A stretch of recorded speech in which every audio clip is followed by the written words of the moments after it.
5 Mysterious Unsolved Cases, Part 2. Number 1. The Jameson Family. The first case on our list is extremely strange and still remains unexplained over 6 years later. The Jameson family, which consisted of Bobby, his wife Sherilyn, and their 6-year-old daughter Madison, went missing on October 8, 2009. The Jamesons had decided that they wanted to move out of their lakefront property to make a fresh start in a new area. On the morning of October 8th, the family traveled 30 miles from their home near Eufaula to a rural area in Oklahoma in hopes of buying a 40-acre plot of land. They drove their white pickup truck to the isolated Sans Bois Mountains, but never returned. On October 16th, the family's abandoned vehicle was found on the side of the road by a Latimer County sheriff. Inside the locked truck were the Jamesons' wallets, IDs, cell phones, a GPS system, around $32,000 in cash, and even the daughter's beloved dog, who was on the edge of starvation. Police quickly launched a huge search operation but found nothing. It wasn't until over 4 years later when they discovered the family's skeletal remains around 3 miles from where their truck was abandoned.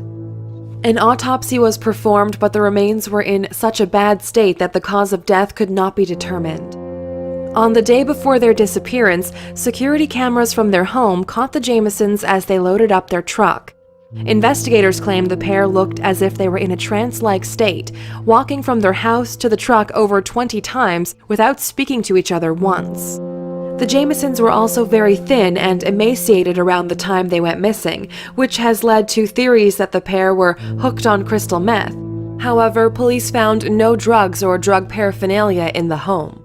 Months prior to the disappearance, the Jamesons had become very paranoid and told some of their friends and family that their house was haunted and explained that they had seen spirits. Bobby even informed a pastor of the spirits and had asked whether he could obtain special bullets to shoot them. The Jamesons had both suffered with depression throughout their lives, and Sherilyn had also suffered from bipolar disorder. This photo of 6-year-old Madison was taken in the mountains and was found on Bobby's cell phone inside the truck, and is believed to be the last ever picture taken of her. The family have said that they don't believe Bobby or Sherilyn took the photo, as Madison isn't looking towards the camera, and because she appears to look terrified. There are many theories surrounding this case, from the family getting lost, abduction, a cult sacrifice, a cartel killing, to a murder-suicide. However, over 6 years later, nobody is any closer to knowing what really happened on that day. Number 2. Amber Tuckerow. 20-year-old Amber Tuckerow went missing on August 18, 2010. The previous day, Amber, her 14-month-old son, and her female friend flew to Edmonton International Airport from her hometown of Fort McMurray, Alberta. Once the three arrived, they booked themselves into a motel in Nisku, close to the airport, where they could spend the night. The next evening, Amber left the motel to catch a ride into the city of Edmonton. She decided to hitch a ride with an unknown male, which turned out to be the worst mistake of her life. The next day, after not hearing from her, Amber's friend informed her mother, who reported her missing. On August 28, 2012, the Royal Canadian Mounted Police released a 61-second cell phone recording to the public, which captured the conversation Amber had with the unknown man she got a ride with. Police didn't explain how they obtained the recording, but hoped someone could identify the man's voice. Here is the call.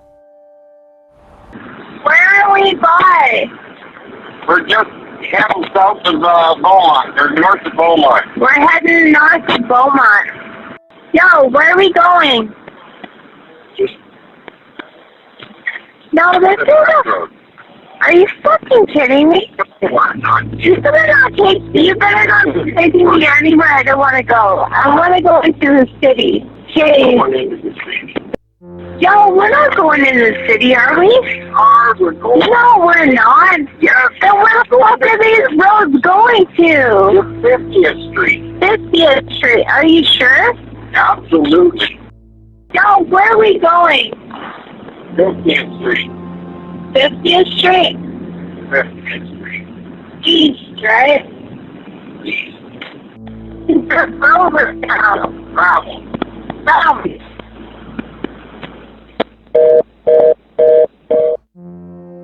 Just 4 days after the recording was released to the public, Amber's remains were found by horseback riders on a rural property near Leduc County. In the recording, the unknown driver claimed he was driving north.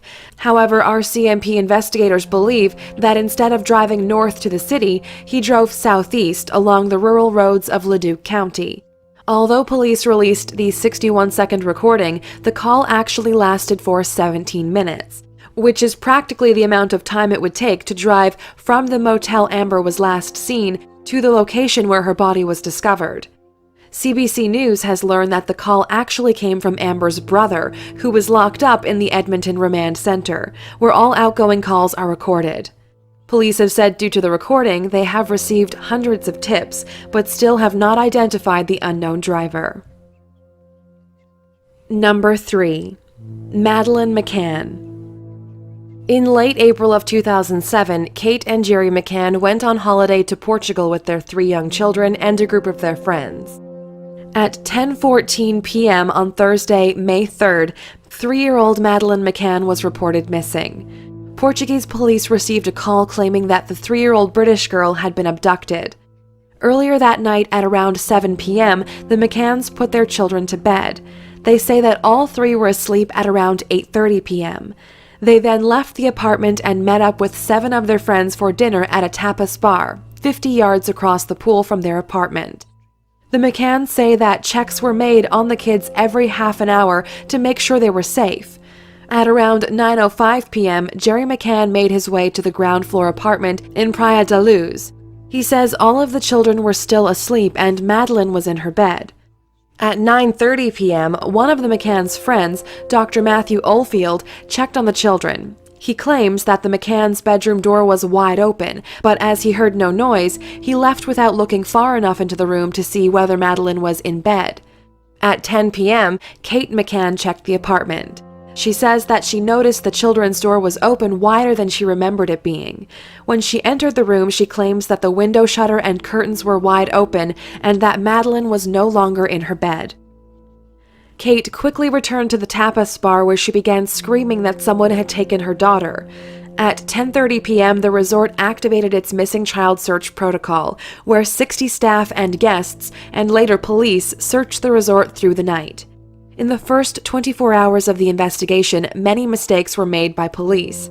One being the crime scene that was not fully secured, meaning around 20 people entered the apartment before it was closed off, contaminating any potential evidence. The McCanns quickly became suspects by Portuguese police, as they didn't buy their story and couldn't believe that they left their children unattended.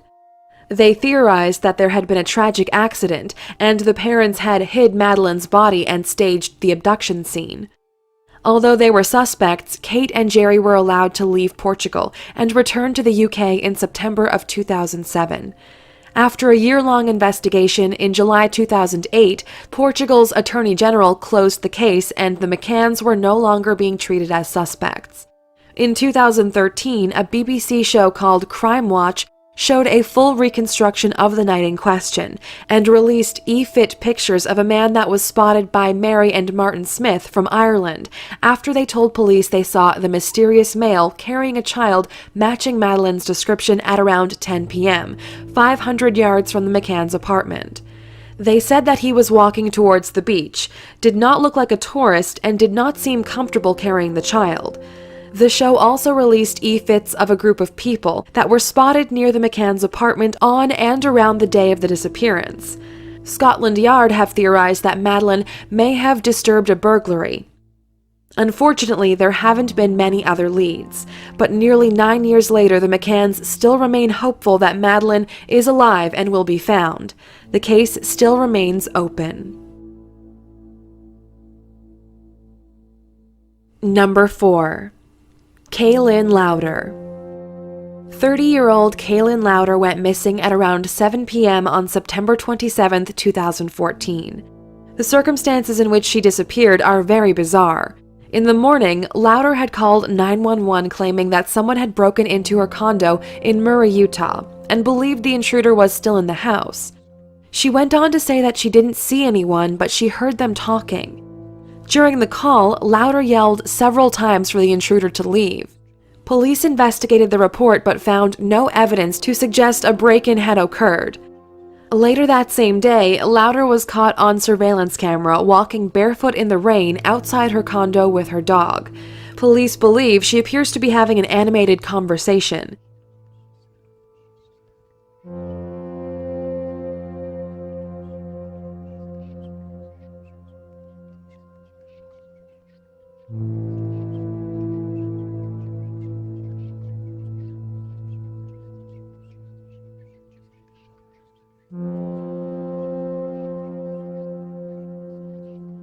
At 7 p.m., for an unknown reason, Lauder began to run. She left her dog, phone, money, keys, and car behind. This is the last time she was seen alive. Lauder's mother had said in a statement that she spoke to her daughter that day and she seemed fine. Her cousin claims that she was cleaning her condo that day and was working on her resume as she had just been let go from her job as a social worker. Her family hired a private investigator to help the search for her. 2 months after her disappearance, on November 30th, Lauder's body was discovered in the Jordan River in Utah, 5 miles from her home. An autopsy was performed but could not determine how she died. A toxicology report confirmed that there was nothing fatal or illegal in her system. Lauder's family say they suspect foul play and do not believe the death was an accident as she had no history of mental illness. However, investigators disagree because the 911 call she made on September 27th was not the first time she had made a false claim.